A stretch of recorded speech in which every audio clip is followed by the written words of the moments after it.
أشهد أن لا إله إلا الله وحده لا شريك له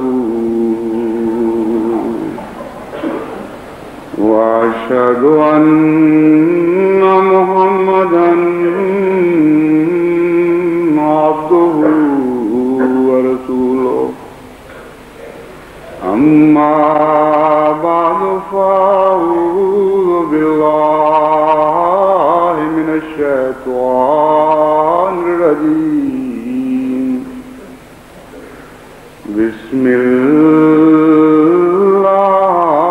الرحمن الرحيم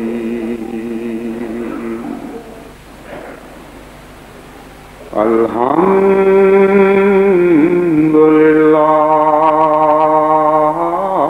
رب العالمين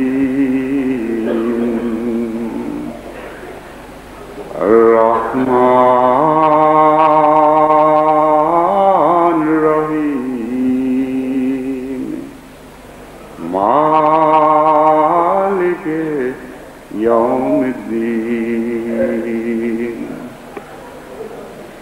إياك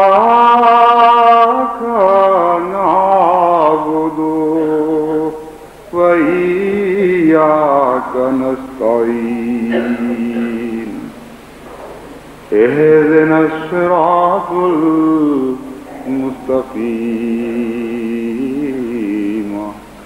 صراط الذين أنعمت عليهم غير المغضوب عليهم ولا الضالين.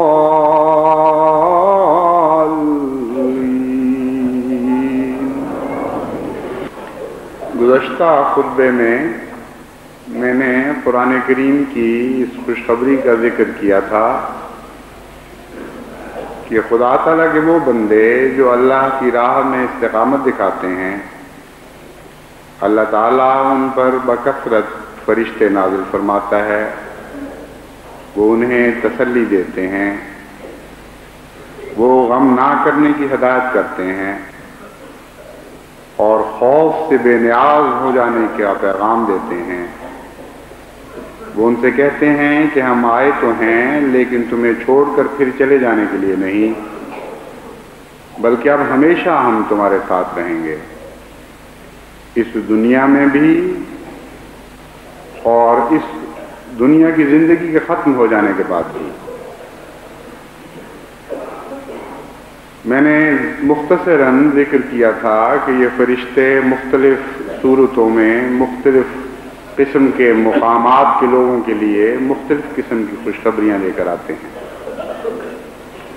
تاریخ اسلام سے ثابت ہے کہ یہ فرشتے کبھی تمثل اختیار کرتے ہیں اور ظاہری آنکھوں سے بھی نظر آنے لگتے ہیں، کبھی یہ فرشتے خوابوں میں ظاہر ہوتے ہیں اور خوابوں کے ذریعے جو پیغام دیتے ہیں وہ منوان پورا ہو جاتا ہے، کبھی یہ فرشتے دلوں میں سکینت بن کے نازل ہوتے ہیں اور یقین کامل بن کر دل میں بیٹھ جاتے ہیں، اور جو دل میں بیٹھی ہوئی بات ہوتی ہے وہ لازماً مخالفانہ حالات کے باوجود ضرور پوری ہو کے رہتی ہے۔ حضرت صلی اللہ علیہ وآلہ وسلم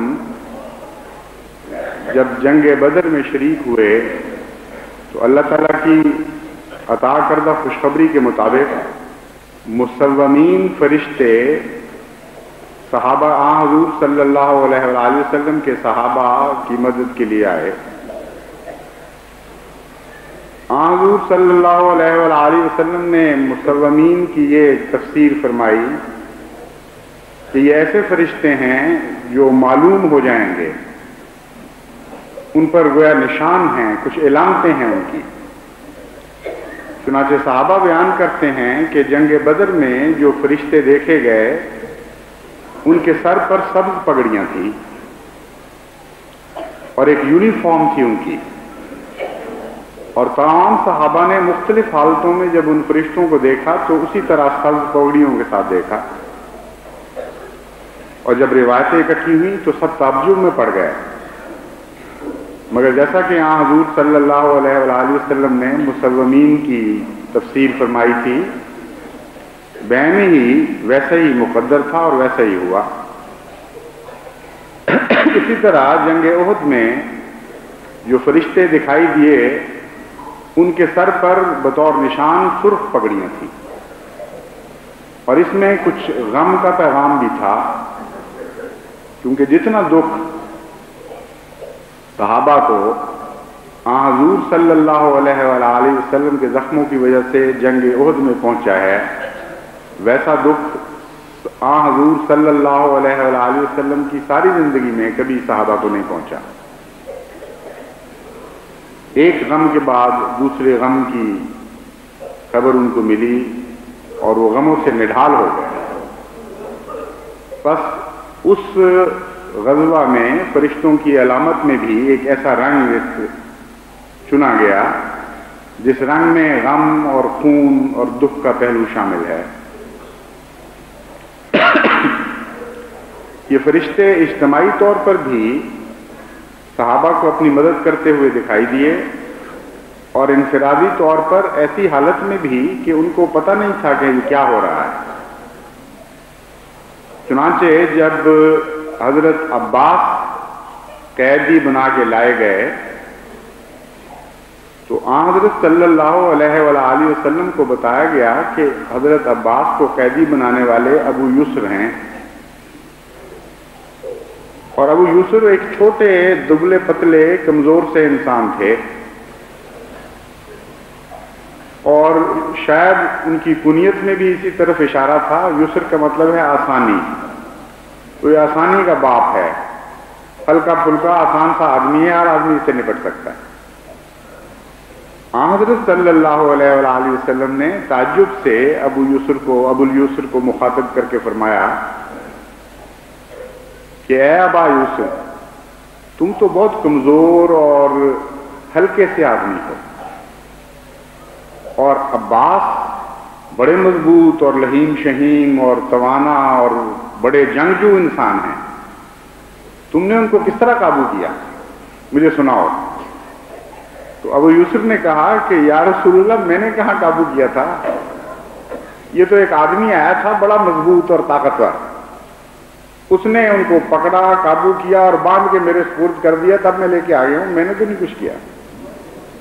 رسول اللہ صلی اللہ علیہ وسلم نے فرمایا کہ اس کی نشانیاں تو بتاؤ، کس قسم کا آدمی تھا؟ انہوں نے عرض کیا کہ یا رسول اللہ، نہ میں نے کبھی پہلے دیکھا نہ بعد میں دیکھا، ہاں علامتیں اس کی یہ تھیں۔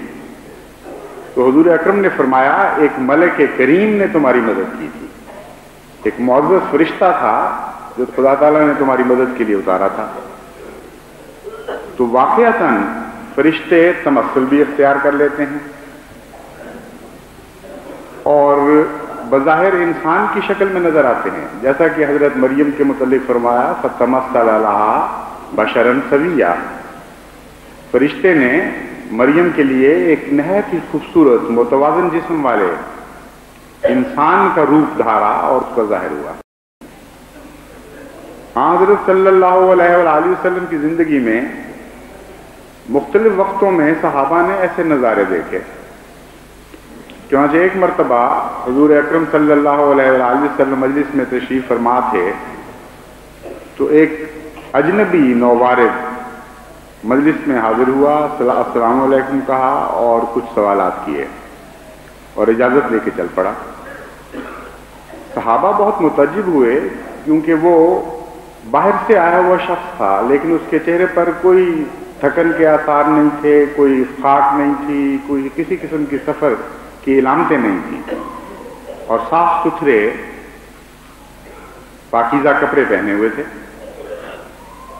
تو صحابہ نے عرض کیا کہ یا رسول اللہ، اپنا خود حضور صلی اللہ علیہ وآلہ وسلم نے صحابہ کے تعجب کو دیکھ کر ان سے پوچھا تم جانتے ہو یہ کون تھا؟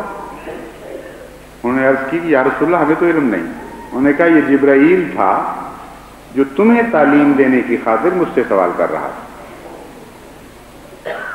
چنانچہ بعض صحابہ نکلے باہر اور دور تک گلیوں میں دیکھتے رہے، لیکن کسی انسان کا کوئی نشان نہیں ملا۔ تو صحابہ جو آئے ایک دفعہ، پھر انہوں نے ساتھ نہیں چھوڑا، اور صحابہ کے ساتھ حضور اکرم صلی اللہ علیہ وآلہ وسلم کی زندگی کے بعد بھی ان کی ولایت کا تعلق جاری رہا، انفرادی طور پر بھی اور اجتماعی طور پر بھی، کیونکہ صحابہ بے حد منکسر مزاج تھے، خوف کھاتے تھے کہ کہیں ان کے تعلق کی اطلاع دوسرے پا کر ان کے مقام کے متعلق زیادہ حسن زنی نہ شروع کر دیں۔ اس لیے عموماً صحابہ اپنی واردات کو بیان نہیں کیا کرتے تھے، مگر بعض اجتماعی تاریخی ایسے واقعات بھی ہیں جن میں اور کئی گواہ ہوئے، اور وہ تاریخ اسلام میں محفوظ چلے آ رہے ہیں۔ چنانچہ ایک مرتبہ جنگ ہو رہی تھی شمالی سرحد پر، اور حضرت عمر رضی اللہ تعالیٰ عنہ مدینے میں خطبہ دے رہے تھے۔ خطبہ دیتے دیتے اچانک آپ نے فرمایا، یا ساریۃ الجبل، یا ساریۃ الجبل، اور یہ بات کہہ کر پھر دوسرا خطبہ شروع کر دیا۔ ایک صحابی، ایک حاضر مجلس نے بعد میں عرض کیا کہ یا امیر المومنین، یہ آپ نے کیا بات کہی؟ حضرت عمر نے فرمایا کہ خطبہ دیتے دیتے اچانک میرے سامنے وہ منظر آ گیا جہاں مسلمان ساریہ جرنیل کے تحت لڑ رہے ہیں، اس کی سرداری میں، وہ سپہ سالار تھا، اس کی سرداری میں وہ فوج لشکر کشی کر رہی تھی۔ تو آپ نے فرمایا کہ میں نے دیکھا نظارہ، اور میں نے دیکھا کہ وہ پہاڑ سے ہٹے ہوئے ہیں، اور خطرہ تھا کہ دشمن ان کو گھیرے میں لے لے، کیونکہ دشمن کی تعداد عموماً زیادہ ہوا کرتی تھی مسلمان فوجیوں سے۔ تو اس خطرے کے پیش نظر بے اختیار میں نے اس کو ہدایت دی کہ یا ساریۃ الجبل، یا ساریۃ الجبل، اے ساریہ پہاڑ کے دامن میں آ جاؤ، پہاڑ کے دامن میں آ جاؤ۔ یہ بات ہوئی اور ختم ہو گئی۔ کچھ عرصے کے بعد ساریہ کی طرف سے ایک پیغام لانے والا خط لے کر آیا، اور اس میں یہ بات درج تھی۔ اس نے کہا کہ گزشتہ جمعے یہ عجیب واقعہ ہوا کہ ہم رات بھر، یعنی جمعرات کی رات اور جمعے کی درمیانی رات کو رات بھر لڑتے لڑتے دن میں داخل ہوئے، اور لڑائی جاری رہی، اور ایک ایسا وقت آ گیا جبکہ جمعہ ہو رہا، جو جمعے کا وقت ہوتا ہے ظہر کی نماز کا، کہ اس وقت ہمیں خطرہ تھا کہ ہم دشمن سے پسپا ہو جائیں گے، شکست کھا جائیں گے۔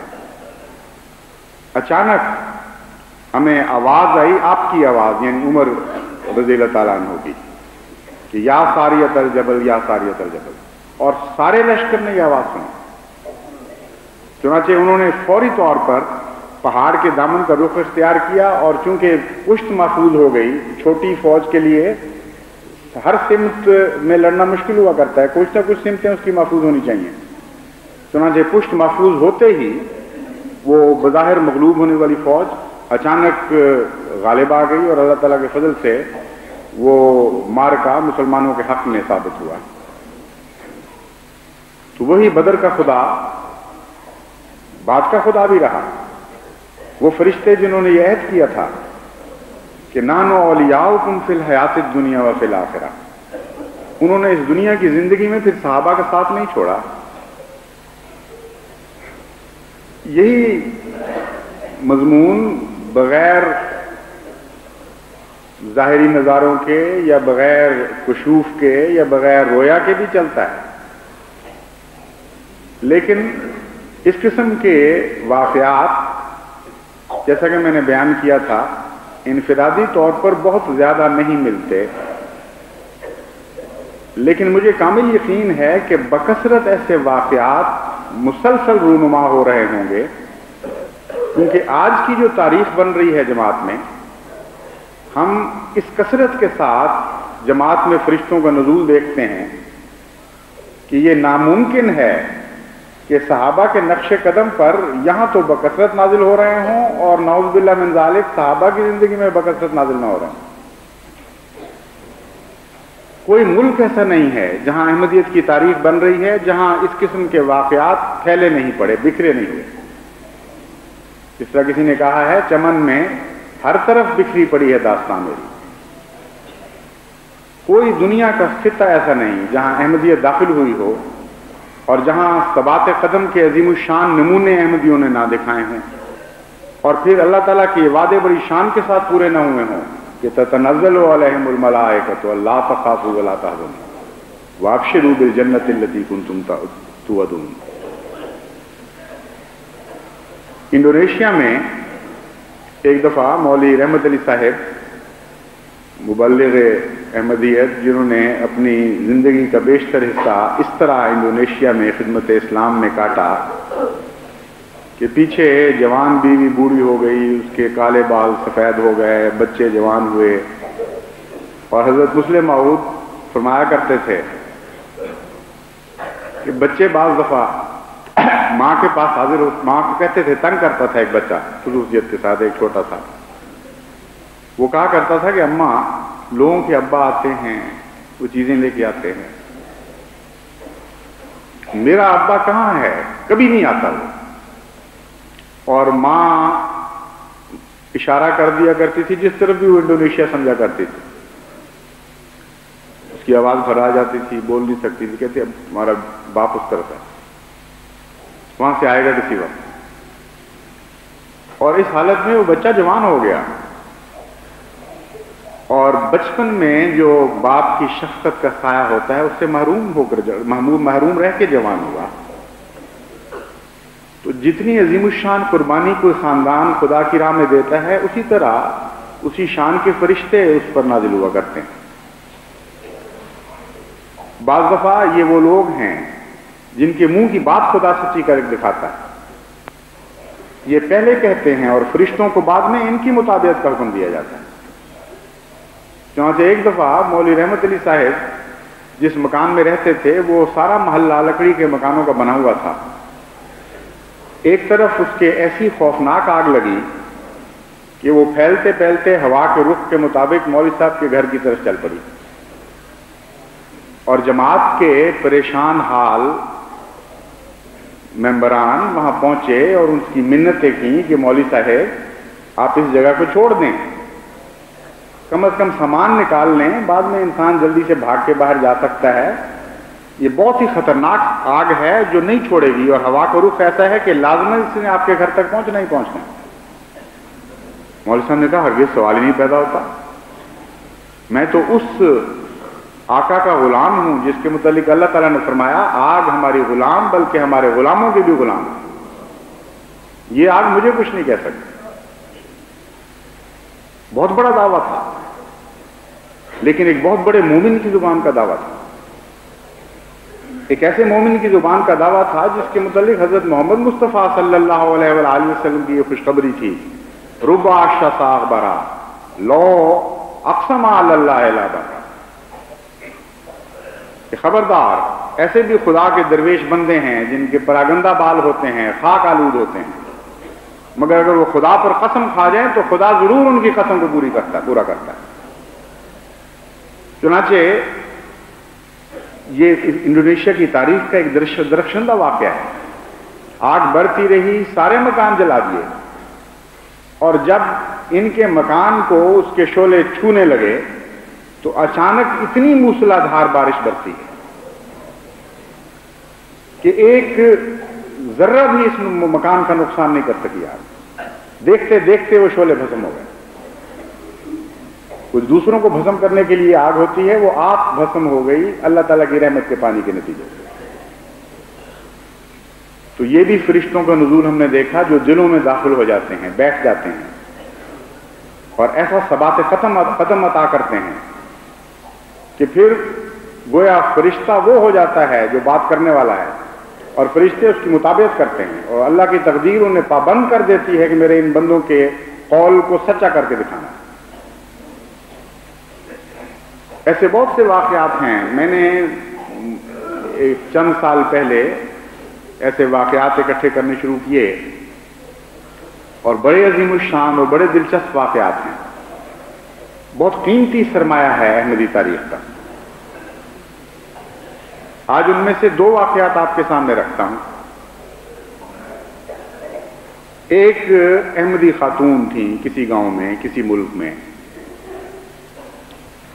ان کے 3 یا 4 بچے تھے، مختلف عمروں کے، تقریباً جوان تھے. گاؤں پر حملہ ہوا اور اس گاؤں میں وہ اکیلا گھر تھا، لیکن تھے اس قسم کے لوگ جن کے بڑے احسانات تھے گاؤں والوں پر، معزز اور کریم شمار ہوتے تھے. چنانچہ گاؤں والوں کی نظریں ان کے سامنے نیچی تھیں. ان سے تو ان کو کوئی خطرہ نہیں تھا، ان کی شرافت ان کے ارد گرد پہرا دے رہی تھی. لیکن جب باہر کا حملہ ہوا اور ایک جتھا آیا تو اس وقت گاؤں والوں نے اپنی پناہ پیچھے کھینچ لی. انہوں نے کہا کہ اب ہم میں طاقت نہیں ہے، اس لیے تم جس طرف جانا چاہتی ہو بچوں کو لے کر پناہ ڈھونڈو اور یہاں سے نکلنے کی کوشش کرو. ماں نے کہا کیسا فرار؟ سوال ہی نہیں پیدا ہوتا. میرے خلیفہ کی آواز مجھے پہنچی ہے، خدا کے خلیفہ کی آواز میرے کانوں تک پہنچی ہے کہ اپنے گھروں میں بیٹھے رہو اور نہیں جانا یہاں سے. اس لیے تم بچوں کا کیا کہتے ہو؟ سوال ہی نہیں پیدا ہوتا. جو کچھ ہے اس راہ میں قربان ہو جائے، میں کروں گی نہیں یہاں سے. اور اس نے ایک عجیب حرکت کی. جس دن حملے کا خطرہ تھا، یعنی اطلاع تھی کہ اب وہ جتھا آ کے حملہ کرے گا، اس صبح وہ اٹھی اور اپنے بچوں کو بہترین کپڑے پہنائے جو عید وغیرہ کے موقع پر یا شادی بیاہ کے موقع پر پہنائے جاتے ہیں. پھر اس نے سیویاں پکائیں جو دیہات میں عموماً عید کے موقع پر پکائی جاتی ہیں، اور بچوں کو خوب سجا بنا کر خوب اچھی خوراک دے کر اس نے کہا کہ دیکھو بچوں، حملہ ہونے والا ہے. تم 4 جوان ہو میرے، تم میں سے ایک بھی اگر زندہ پیٹھ دکھا کر واپس آیا تو میں اس کو کبھی اپنا دودھ نہیں بخشوں. جس طرح میں نے تمہاری عید بنائی ہے، تم میری عید بنانا، اور خدا کی راہ میں جانے دینا ہنستے ہوئے، مسکراتے ہوئے، اپنی چھاتیوں پر وار کھاتے ہوئے، پیٹھ پر نہیں. اس طرح اس نے اپنے 4 جوان بیٹے خدا کے حضور پیش کر دیے. لیکن تتنزل علیہم الملائکہ کا وعدہ اس شان سے اس کے حق میں پورا ہوا کہ وہ گاؤں کے قریب آ کر مختلف دیہات کا جتھا ایک ایسی اغوا کے نتیجے میں لوٹ گیا کہ جس کی کوئی بھی حقیقت نہیں تھی. ان کو یہ خبر پہنچی کہ یہاں جو احمدی خاندان ہے اس کے بہت سے ساتھی بھی ہیں اور بہت ہتھیار بند ہیں اور بڑے بڑے خطرناک ہتھیار ان کے پاس اکٹھے ہوئے ہیں. اس لیے ان کے 4 مارے جائیں گے، تمہارے 100-150 مارے جائیں گے. اب اگر تم یہ دیکھ کر حملہ کرنا چاہتے ہو تو کرو. لیکن وہ واپس لوٹ گئے. بڑے بہادر لوگ ہیں وہ لڑنے والے جس علاقے کی میں بات کر رہا ہوں. یہ ان کے دل کا خوف نہیں تھا، یہ اللہ تعالیٰ کے فرشتے تھے جو ان کی باغیں موڑ رہے تھے. جب خدا کے فرشتے کسی قوم کی باغیں موڑ دیا کرتے ہیں تو ان کو استطاعت نہیں ہوتی اس رخ پر چلنے کی. ایک قصبے میں ایک احمدی خاتون تھی، بیوہ اور اکیلی. ان کا بچہ بھی کوئی نہیں تھا. ارد گرد جب مکان جلنے شروع ہوئے، لوٹنے شروع ہوئے احمدیوں کے، تو ان کے دل میں بڑی حسرت پیدا ہوئی. انہوں نے کہا کہ یہ میری طرف رخ نہیں کر رہا ہے، کہیں میرا ایمان تو کمزور نہیں کہ خدا مجھے آزمائش میں نہیں ڈال رہا. ایسی بے قرار ہوئی کہ باہر نکل کر چوک میں واویلا شروع کر دی کہ او ظالموں، تم نے میرے ایمان میں کیا کمزوری دیکھی ہے جو مجھے نہیں لوٹ رہے. میں بھی احمدی ہوں، خدا کی قسم احمدی ہوں، میں سچا سمجھتی ہوں اسے معاملے. اس لیے باقیوں کے گھر لوٹ کے ان کے دل ٹھنڈے کر رہا ہے اور میرا گھر بھی لوٹو. اس سنجیدگی کے ساتھ، اس خلوص کے ساتھ اس کے دل کی یہ چیخ نکلی کہ چند دن کے بعد حملہ ہوا اور سارا مکان اور سامان سب کچھ جلا کے خاکستر کر دیا گیا، کھڑکیاں توڑ دی گئیں، شیشے دروازے سب جلا کر خاک کر دیے گئے، اور تقریباً گھر ملبے میں تبدیل ہو گیا۔ اس عورت کی جان بچائی۔ مختلف قسم کے حملے ہوتے ہیں، بعض دفعہ انسانی شرافت ایک حد سے آگے نہیں جاتی، یعنی انسانی ظلم ایک حد سے آگے نہیں بڑھتا، چنانچہ ان لوگوں نے اس گڑیا کے اوپر حملہ نہیں کیا۔ اس واقعہ کی کچھ دیر کے بعد وہ بڑی خوش تھی، بڑی مطمئن تھی۔ اس نے بلکہ یہ بھی اس کے متعلق آتا ہے کہ وہ اتنا اس نے خوشی کا اظہار کیا کہ ایک پوچھنے والے نے کہا کہ بی بی تو پاگل ہو گئی ہے؟ اس نے کہا پاگل نہیں ہوئی، میں نے دیکھا ہے میرا فلاں رشتہ دار تھا، وہ فلاں سن میں لوٹا گیا تھا اور چھوٹا سا تھڑا ہوتا تھا، چھوٹی سا اس کا کاروبار تھا، اب وہ لکھپتی ہے، تو میں نے تو اس خدا کے فضل نازل ہوتے دیکھے ہیں، میں اس لیے خوش ہو رہی ہوں کہ مجھ پر بھی خدا کا کوئی فضل ہونے والا ہے۔ اس کا ایک گمشدہ بیٹا تھا جو کئی سال سے کہیں جا چکا تھا اور لاپتہ تھا۔ اس واقعہ کے تھوڑی دیر کے بعد وہ گمشدہ بیٹا اس حالت میں آیا کہ اس نے باہر بہت دنیا کمائی ہوئی تھی۔ اول تو ماں کے لیے سب سے بڑی دولت اس کا بیٹا ہی ہوتی ہے جو گم ہو چکا ہو، لیکن اسی دولت پر خدا نے اکتفا نہیں کی۔ اس نے آ کے مکان کو دیکھا، اس نے کہا اماں میں تو یہ سوچ کے آیا تھا کہ تیرا پرانا مکان ڈھا کے اپنی ماں کو نیا مکان بنا کے دوں گا اور اپنے دل کی تمنائیں پوری کروں گا۔ اللہ کا کتنا احسان ہے کہ مجھے خرچ نہیں کرنا پڑا اس مکان کو برباد کرنے پر، دشمنوں نے خود کر دیا۔ اب کم پیسہ لگے گا میرا اس کو ڈیمولش کرنے پر، اس کو ختم کرنے پر، اکھیڑنے پر، اور پھر اللہ تعالیٰ نے فضل فرمایا، اس جگہ اس کو بہت ہی پیارا اور اچھا گھر اس کو بنا کے دیا۔ اس کثرت کے ساتھ یہ واقعات ہیں، محفوظ بھی اور غیر محفوظ بھی۔ کچھ اجتماعی شکل میں مسودات میں پڑے ہوئے ہیں، کچھ بے شمار جماعتوں میں پھیلے پڑے ہیں۔ ان واقعات کے بیان کا مقصود یہ ہے کہ جماعت کے پاس یہ امانت ہے، اور خطرہ ہے کہ اگر اس امانت کی آج حفاظت نہ کی گئی تو یہ ضائع ہو جائے گی۔ یہ آپ کی اولادوں کی امانت ہے، آپ کے مستقبل کی امانت ہے، اور ان قربانی کرنے والوں کی امانت ہے جن کا نام زندہ رکھنا ہمارا فرض ہے۔ زندہ قومیں اپنے خدا کی راہ میں شہید ہونے والوں کو کبھی نہیں مرنے دیا کرتی، خدا کی راہ میں قربانی کرنے والوں کی یاد ہمیشہ زندہ رکھا کرتی ہیں تاکہ قیامت تک آئندہ آنے والی نسلیں ان کو دعائیں دیتی رہیں۔ اس لیے جس احمدی کے علم میں اس قسم کے واقعات ہیں وہ نظام کے تحت معین شہادتوں کے ساتھ مرکز سلسلہ کو بھجوانے کا انتظام کریں۔ اس میں صبر اور استقامت کا پہلو بھی ہو، ایسے واقعات چاہیے، اور پھر نزول ملائکہ کا پہلو بھی ہو۔ اور کوئی ایک ملک میرے مخاطب نہیں ہے، تمام دنیا میں جہاں جہاں بھی جماعت احمدیہ کا قیام ہے، اور یہ حقیقت ہے کہ اللہ تعالیٰ کے فضل سے آج جماعت احمدیہ پر سورج غروب نہیں ہوتا، تو ان سارے ممالک کے احمدی میرے مخاطب ہیں کہ جو کچھ انہوں نے اپنے باپ دادا سے سنا ہے اس کو بھی محفوظ کریں، جو انہوں نے اپنی آنکھوں سے خود ہوتے دیکھا ہے اس کو بھی محفوظ کریں، اور جہاں تک ممکن ہو شہادات سے مزین کر کے، اور جماعت کے عہدیداروں کی تصدیق کے ساتھ، یا جماعت اگر کہیں نہیں ہے تو وہ ویسے ہی مرکز کو اس کی اطلاع دیں، اور یہ دعا کریں کہ اللہ تعالیٰ حاسدین کے شر سے ان کو محفوظ رکھے۔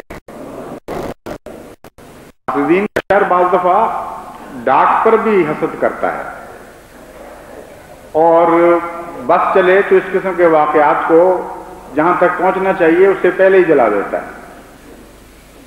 یعنی بس حسد ایک عجیب چیز ہے، وہ گھر نہیں جلا سکتا تو خط جلا دیتا بیچارہ۔ اس لیے کوشش یہ کریں کہ آنے جانے والوں کے ہاتھ محفوظ طریق پر بھجوائیں تاکہ یہ قیمتی سرمایہ ضائع نہ ہو جائے، وہ یہ سمجھتے رہیں کہ ہم نے بھجوا دیا ہے اور یہ پہنچا ہی نہ ہو۔ یہ وہ لوگ ہیں جن کے متعلق میں جیسا کہ بیان کیا، اللہ تعالیٰ فرماتا ہے تتنزل علیہم الملائکۃ، اور ملائکہ کا یہ وعدہ کہ ہم تمہارے ساتھ رہیں گے میں پورا ہوتا ہے، لیکن ایک اور پہلو میں بھی پورا ہوتا ہے جو زیادہ اہم ہے۔ یہ ہے کہ ملائکہ جس کے دوست ہوں ان کا تزکیہ کرتے ہیں، ان کا نفس پہلے کی نسبت ہمیشہ اور زیادہ پاک ہونے لگتا ہے، کیونکہ یہ ہو ہی نہیں سکتا کہ گندے لوگوں کے ساتھ ملائکہ دوستی کر کے بیٹھ جائیں۔ یہ جو وعدہ ہے کہ ہم کوئی چھوڑیں گے نہیں، اس میں یہ بھی خوشخبری ہے کہ ابتلاؤں کے دور سے جو قومیں گزرتی ہیں ان کا تزکیہ نفس ہوتا ہے، اور ایسا تزکیہ نفس ہوتا ہے کہ پھر وہ جاری رہتا ہے، قائم رہتا ہے۔ ایسے حال سارے بن جاتا ہے کہ جو پھر اس کا ساتھ نہیں چھوڑا کرتے۔ اس کا تبھی نتیجہ نکالا گیا ہے من احسن قولا ممن دعا الی اللہ وعمل صالحا۔ یہ ابتلاؤں کی چکی میں سے گزر کے جاتے ہیں، جن کو فرشتوں کی معیت نصیب ہو جاتی ہے۔ فرشتے کہتے ہیں ہم ان کے اولیاء ہیں، فخر فرشتے کر رہے ہیں، نہ کہ یہ لوگ۔ یہ بھی عجیب کا کلام ہے۔ بڑے آدمی کے پاس چھوٹے آدمی آیا کرتے ہیں، حاضر ہو کر خدمت میں کہتے ہیں کہ ہم بھی تمہارے دوست ہیں۔ تو خدا کے فرشتے ان لوگوں کے پاس اس طرح ہوتے ہیں کہ تم خدا کے نزدیک آج اتنے معزز، اتنے قریب آ چکے کہ اس نے ہمیں اس لیے تمہارے پاس بھجوایا کہ ہم اپنی دوستی تمہارے حضور پیش کریں، اور وفا پاؤ گے تم، ہم کبھی پھر تمہارا ساتھ نہیں چھوڑیں گے۔ اس کا ایک طبی نتیجہ یہ ہے کہ عمل صالح پھر ان کا ساتھ نہیں چھوڑتا، ان کے پاک تبدیلیاں ہوتی ہیں وہ ان کا ساتھ نہیں چھوڑا کرتی، اور جن کی پاک تبدیلیاں ان کا ساتھ چھوڑ دیں ان پر یہ فرشتے نہیں نازل ہوتے۔ یہ ایک لازم ملزوم چیز ہے۔ اس لیے ابتلاؤں سے گزر کے جو قوم وقتی طور پر اصلاح پذیر ہو جائے اور پھر کچھ دیر کے بعد پھر انہی برائیوں میں ملوث ہو جائیں، ان کا اخلاق نہیں ہوتا، کیونکہ جیسا کہ ظاہراً بیان فرمایا گیا ہے اور خدا کی بات جھوٹ نہیں ہو سکتی کہ ان فرشتوں کا ساتھ تو عارضی نہیں تھا۔ یہ تو اس قسم کا پیغام نہیں لائے تھے کہ آئے اور چلے گئے، اور جو نیکیاں لے کے آئے تھے وہ بھی ساتھ لے گئے۔ بس وہ لوگ جن کے اعمال صالح میں دوام پیدا ہو جاتا ہے، انہی کے حق میں یہ آیت نازل ہوئی ہے، نحن اولیاؤکم فی الحیات الدنیا وفی الآخرہ، اور انہی کا ذکر ہے ومن احسن قولا ممن دعا الی اللہ وعمل صالحا۔ اب بتاؤ ان سے زیادہ پیاری بات کرنے والا کون ہوگا؟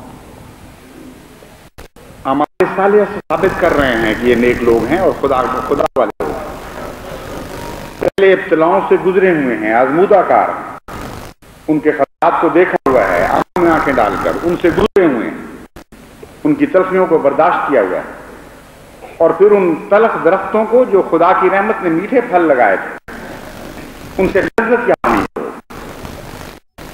اس لیے ان سے زیادہ پیاری بات کرنے والا اور کوئی نہیں۔ اس کے بعد ایک دور شروع ہوتا ہے، وہ کیا ہے وہ اگلی چند آیات میں بیان کیا گیا، لیکن انشاءاللہ تعالی وہ آئندہ خطبے میں بیان کروں گا، کیونکہ اب وقت زیادہ ہو رہا ہے اور ایک ہی مجلس میں ان آیات کے مختلف پہلو بیان نہیں کیے جا سکتے۔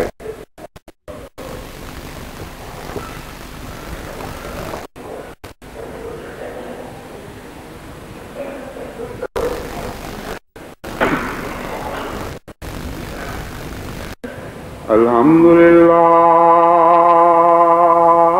نحمدہ ونستعینہ ونستغفرہ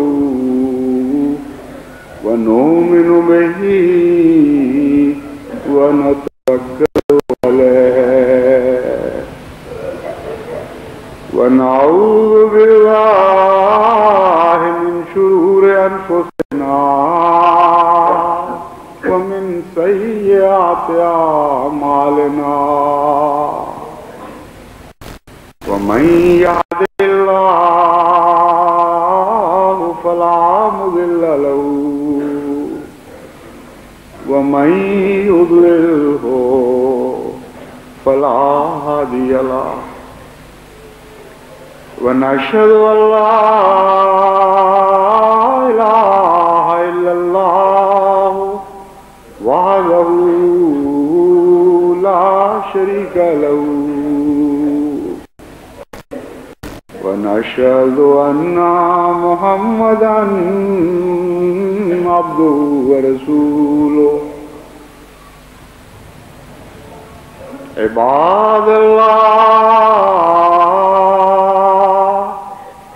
رحمكم الله إن الله يأمر بالعدل والإحسان وإيتاء ذي القربى وينهى عن الفحشاء والمنكر والبغي يعظكم لعلكم تذكرون